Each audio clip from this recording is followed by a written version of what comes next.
Hi, I'm Maggie Jafrida with the Produce News, and welcome to the 2015 New England Produce Council Expo. Retail expert and author Kevin Coupe was the keynote speaker, and he also moderated a panel discussion with New England retailers. Everybody had that idea.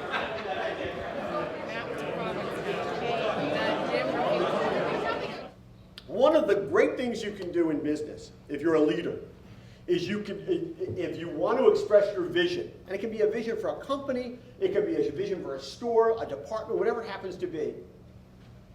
But if you can tell a story, you can express your vision and explain it to people and communicate it to people much more effectively because you own the narrative. How do you think that online food shopping is going to progress from here? And do you think that it's something that's going to take over in the future? Well, you have to be careful how you clarify things.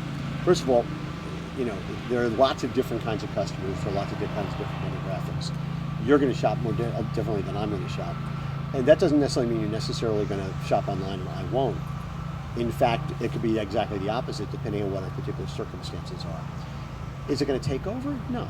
I mean, the thing is there's always going to be brick and mortar stores, but it's important to remember that they're going to have to offer an online component. No longer just thinking about aisles and stores and boxes and coolers.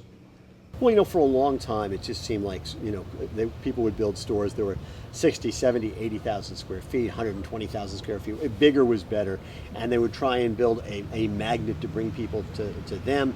Once, they can do one-stop shopping. That is changing. I mean, part of it is the cost of real estate. Part of it is the realization that young people and old people, quite frankly, are moving back to the city. They're moving out of the suburbs. And so they're finding that, listen, real estate's expensive. It's hard to find it. You're going to find smaller stores. So people are now saying, okay, can we develop different kinds of formats that are going to speak differently to those kinds of demographics? The people who disrupt, who figure out how to make it work differently, often are the ones who win. Because they figure out where the weaknesses are. And who are the shoppers, or what age range do you think the shoppers that are really looking to shop for food online, what age range is that? There is no age range. I mean, listen, I think that, young people, you're young, right? So you probably don't even remember a time when there wasn't computers, right? I definitely do. And yet, I'm fully conversant with I've been shopping at Amazon since 1997. I was an early adopter. And I know people who are in their 80s and 90s who are using computers. There's no limitation on it anymore. I mean, it's like Facebook stops getting cool with kids because their grandparents will start using it. That's true. So it cuts across the board. It really has to do with access to technology, how willing you are to use technology, but there's not a specific demographic that way.